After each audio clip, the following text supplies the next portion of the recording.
Bell rolls is the reporter thrown into the secretive world of the Forex Super Model, where nothing is as it seems. Beware the techno-monk,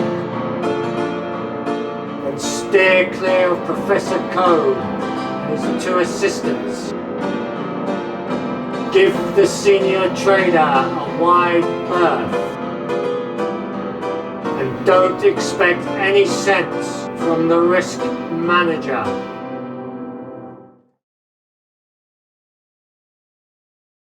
Hello, I'm the senior trader for Forex Super Model, and this is a continuation of the series Trading Psychology, and this is part 5, which is headed up Analysts,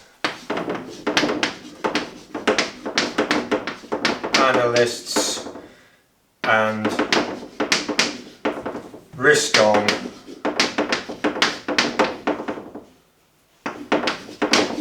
Off. So Analysts and Risk On, Off. So basically we're going to be looking at the thinking behind current situations or situations in the market where analysts are basically analysing market events and the transmissions which they can generate, and quite often are implied by their comments. So and this whole sort of wrapped up in this sort of risk on, risk off, which is a sort of a neat, convenient way of packaging quite a complex situation. So the best place to start then is to look at basically asset classes. So if you look at asset classes,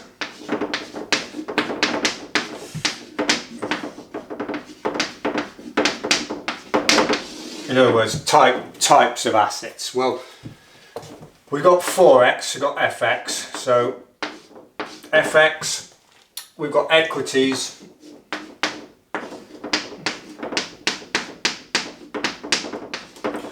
shares, stock markets, etc. We've got bonds, so the bond market, and we've got commodities.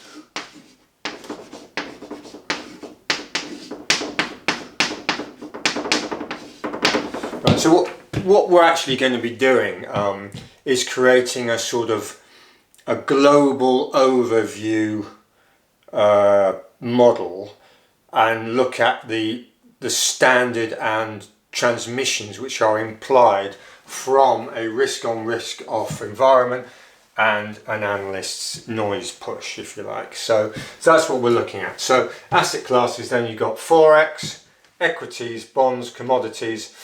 Now if you look at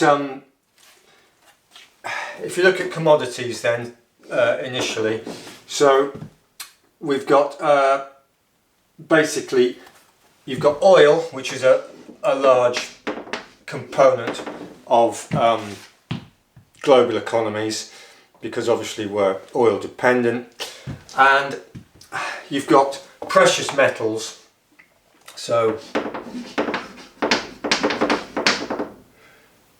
EOS metals. So you've got gold, silver, platinum,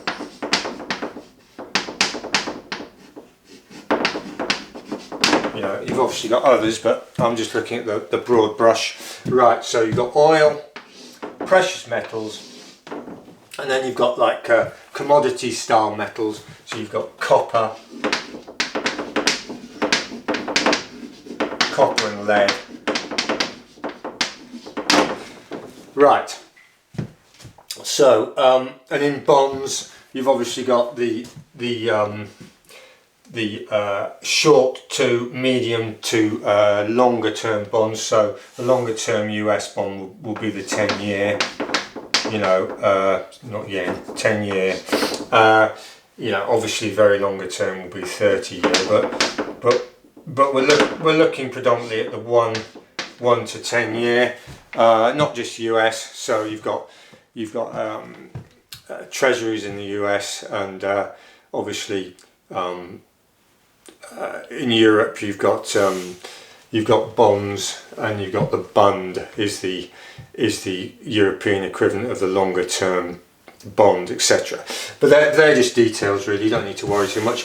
And FX, obviously you've got pairs and complexes. So you've got FX pairs like the euro dollar, and then you've got a complex, which is everything euro really. So euro dollar, euro yen, euro pound, etc. So and obviously for all the other complexes, dollar, pound, euro, CAD, you name it. So you're in there. Let's clear the decks a bit now, because we've got the usual board issue. Right, so really we've just set the scene on asset classes. They're sort of the bulk of it, you know. That's where we are on asset classes. Right, and then if we look at, so we want to look at transmissions really.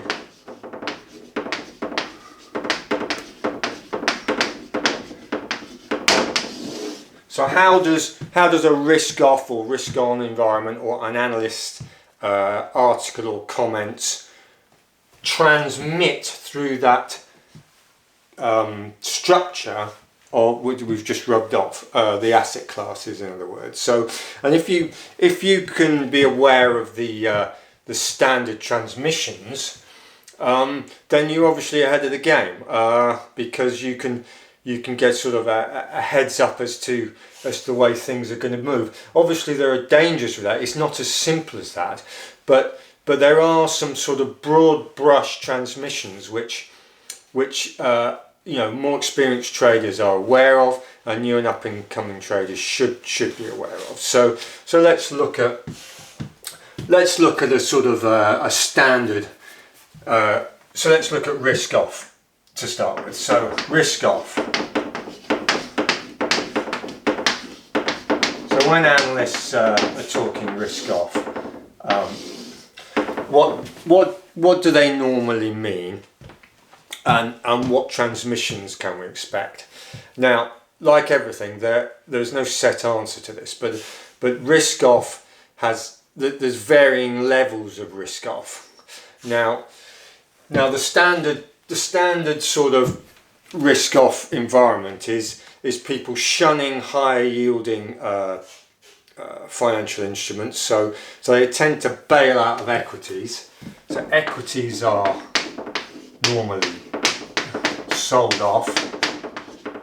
So equities are normally sold off, and there's a thing called the carry trade, which basically is where you sell a low yielding currency, and use this structure to buy higher yielding assets. And that's the carry trade, which depending on, you know, the environment, is more or less influential. Now, the yen complex and the yen as a general was traditionally used as a carry currency. So the yen would be sold off in risk on, and then in risk off it would be bought back. So you tend to get, in a risk off environment, you tend to get equities down, you tend to get the carry traders running for the exit, and one thing that carry trade traders don't like is volatility, because it upsets the whole game, and there's quite slim margins on carry, but that's another issue. But anyway, so carry trade, we normally get a yen. We get yen strength in the equity transmission. This is sort of the garden variety risk off, if you like, and then So you get yen starting to come up. You can start to get a bit of dollar strength normally, so you get a bit of dollar strength. And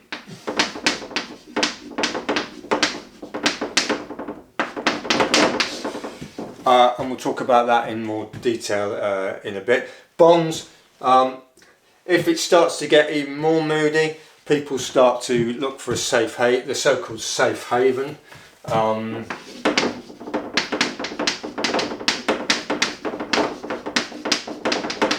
Safe haven. So they might park funds into bonds. So they might buy bonds. And what do we know? So the price of bonds might go up, and we know that the yield in bonds is negatively correlated to its price. So yields tend to drop in the bond market, particularly at the short end in the 1 year, the in and out brigade. So you get demand for bonds for safe haven, which depresses the yield. So what have we got so far? That's part of the safe haven. Now one of the other traditional places to run to when things are going bent is the chuff, Swiss franc. Right, so you tend to get people as a knee-jerk buying the Swiss franc. So that's the other thing. Now, an interesting one to look at here is the so you've got the yen as an indicator of distress, if you like. So a strong yen could indicate a risk off, and a strong Swiss franc, or chuff as we like to call it. So if you look at the Swiss franc JPY pair. Now in the early stages of risk off, the Swiss franc will outgun the JPY normally. So the rise in the JPY will be outgunned by the rise in the Swiss franc. Now that's something which is very useful to know in the overall, because it gives you a clue as to how risk off we are, because risk off is not a standard situation. It's a spectrum.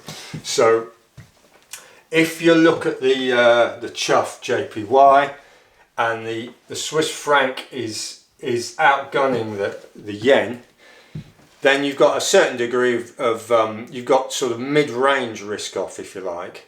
And then in full risk off, you'll find that the chuff is overwhelmed by the JPY.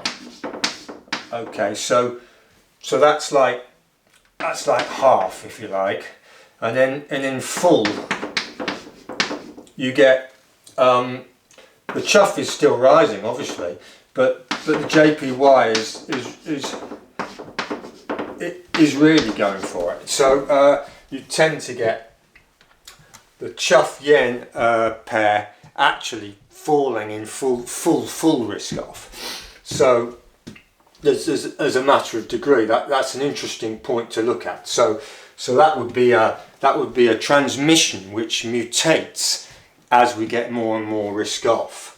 And obviously risk on to a certain degree is the opposite of what we're talking about now.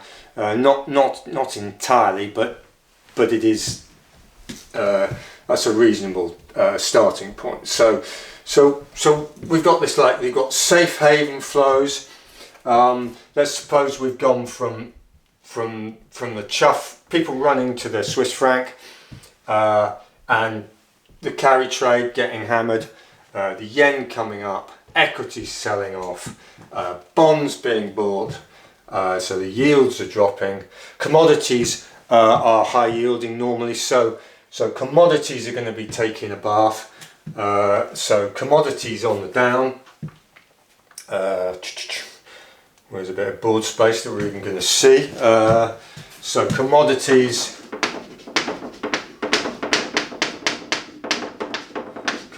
are going to be going down. So things like your copper.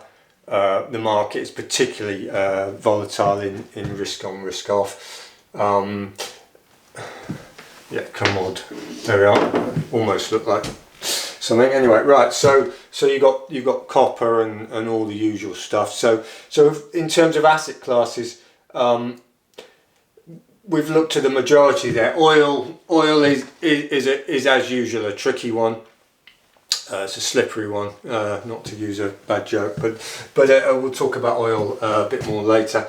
Now, so let's assume, so we've gone early risk off, we've got equities falling, we've got commodities falling, the carry trade's falling apart, we've got a little bit of dollar strength, we've got Swiss franc rising higher than the yen, and we've got safe haven flows into bonds. The yields are dropping. That's our sort of transmission for risk off. And then if it goes really bent, then we start to see. Well, I need to make some space here. Right, so.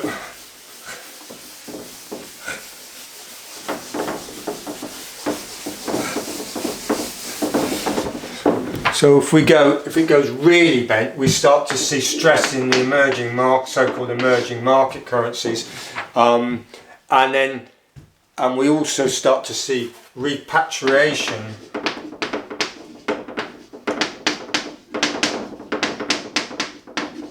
flows from the dollar into USD. So that's sort of next level of bentness, if you like, and in our sort of Forex Super Model structure, then so you've got this sort of situation. So this is the positive side and this is the negative side. So you've got dollar yen. And euro pound. So historically, the pound tends to get the biggest hammering on the negative side. That may not be the case, but that's just saying that's what we'd be looking out for. Then the euro, and then you've got this so you've got the yen driving positively as the unopposed. Sorry, the opposed driver. You've got the dollar as the positive rock, the euro as the negative mover, and the pound as the negative secondary driver. So that's like early phase, medium of the road, mild panic in the market. You've got yen out punching the dollar in terms of on the up. So it's the opposed positive driver. The dollar probably is a significant rock. It's not. It's the next positive, but it's a significant rock. So and then when things tend to go fully bent, you get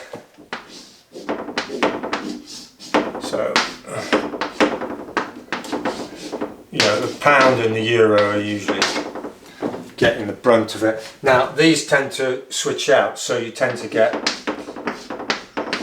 the dollar as the positive opposed driver and the yen as the positive rock. Now that is like when the market is in full retreat, fully bent.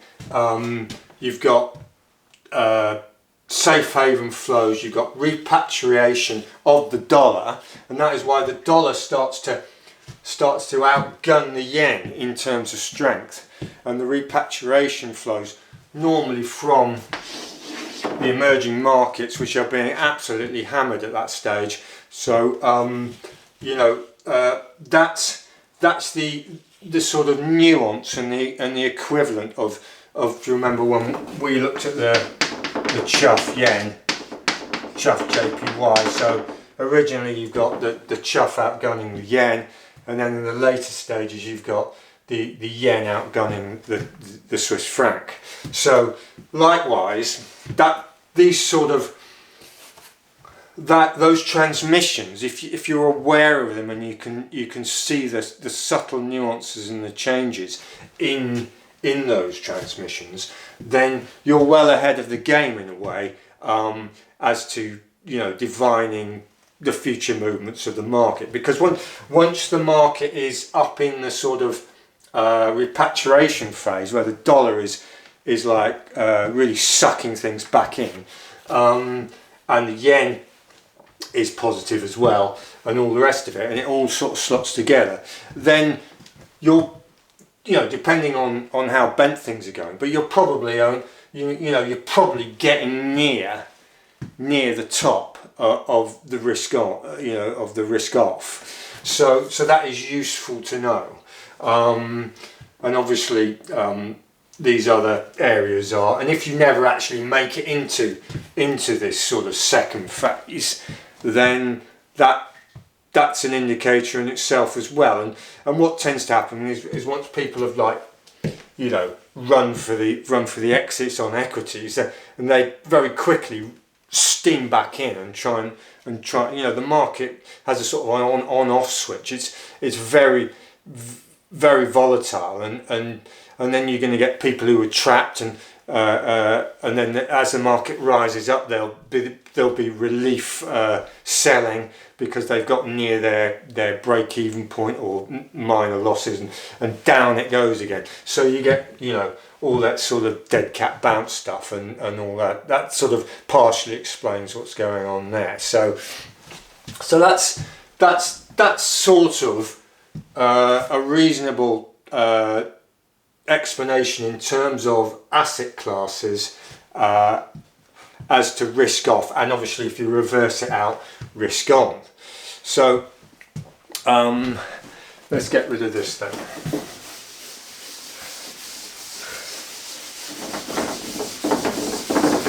Now oil, which I dodged, you know, oil can be a law unto itself, obviously, but the oil market has a bearing on the global economy, obviously. Now, if for example, you know, you start to get like really strong data out of China, and China starts sucking in imports, raw materials, you know, and Australia, you know, the Australian dollar, you know, starts to go up, and oil starts to go up off the back of that, because they think, you know, we're going to get more global consumption and growth, you know. So very often when analysts talk about any decent swing in oil, they immediately start talking about the CAD,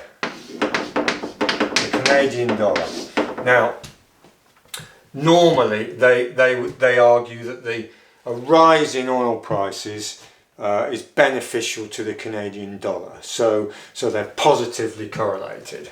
So they would argue that there's a positive correlation.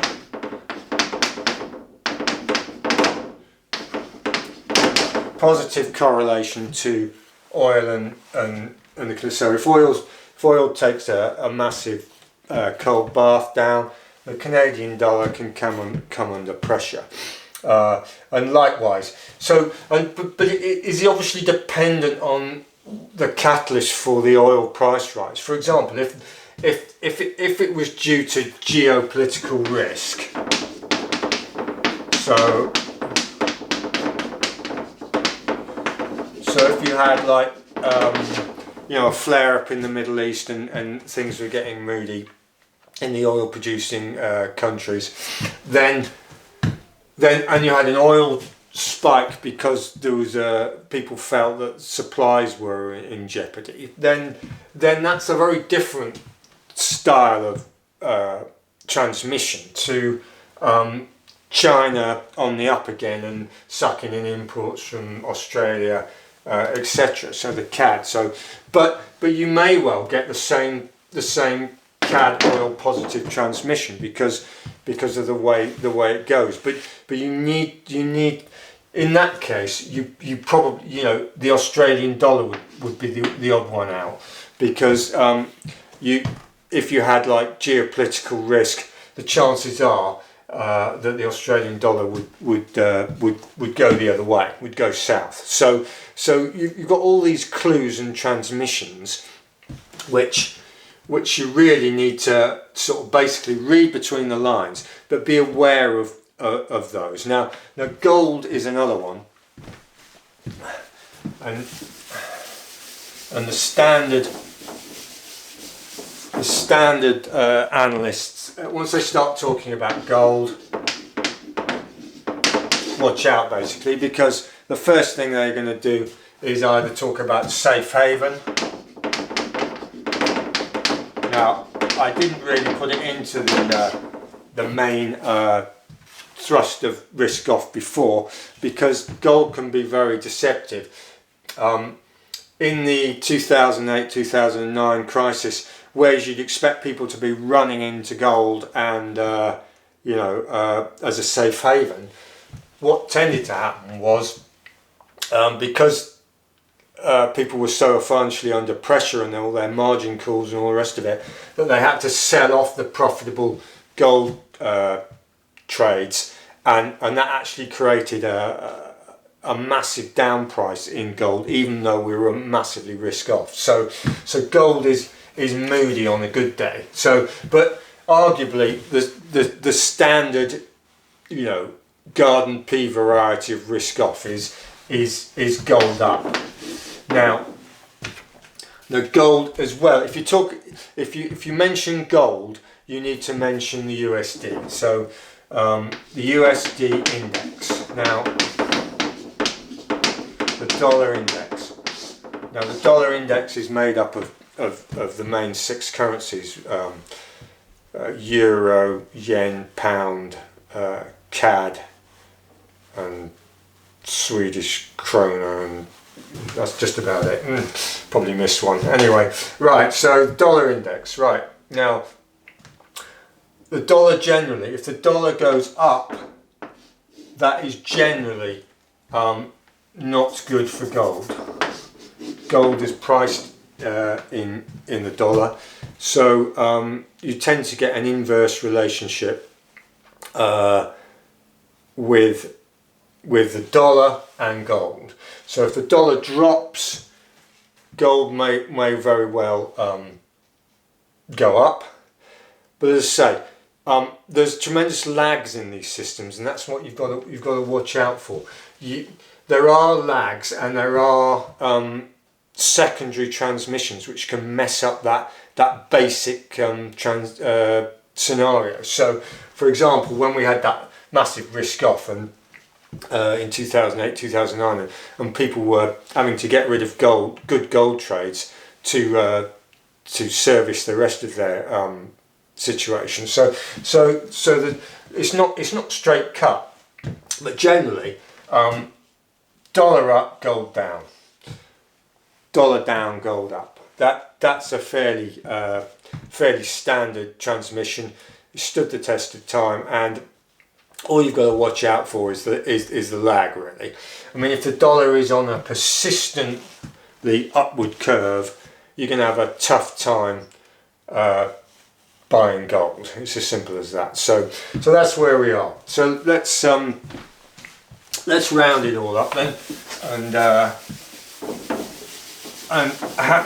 bearing in mind that this is a psychology series, so it's about thinking and behaviour in the market. So this generic sort of approach of saying the markets are either risk on or risk off, which is often touted by analysts, because it's a convenient way of packaging the global financial markets, and what you should think about is the the global financial markets in terms of the risk assets, or the risk classes. So you've got Forex, equities, bonds and commodities. And then you need to think, what are the normal transmissions for these analyst scenarios? So if you go back to what we were saying, and remember there's a spectrum of transmissions, and if you know a few little things to look out for, you can see the extent of where we are on the spectrum. The Swiss franc JPY pair, for example, the whether the yen is stronger than the dollar in the extreme case we were talking about. So and then you need to look at what is the catalyst for this risk on, risk off, and therefore you need to know what you would expect given that catalyst. Are there any external issues, like for example market distress, like in 2008-9, where despite the fact people probably wanted to hold their gold deposits, they were forced to sell. So that's another thing to think about. And really, if you can get a grip of where we are on the spectrum in terms of risk on, risk off, for want of a better word, then you are in a position to call the markets and look at the transmissions and FX flows in a very much more intelligent manner, and therefore you can place yourself to benefit from these flows, and the very best places to place yourself are going to be very dependent on the timing. So when you're into the repatriation phase of the dollar, unless the whole world is going to go into full meltdown, you're getting near the end of the cycle of risk off. So I hope that's been useful to you, and watch out for the next part. Thank you very much.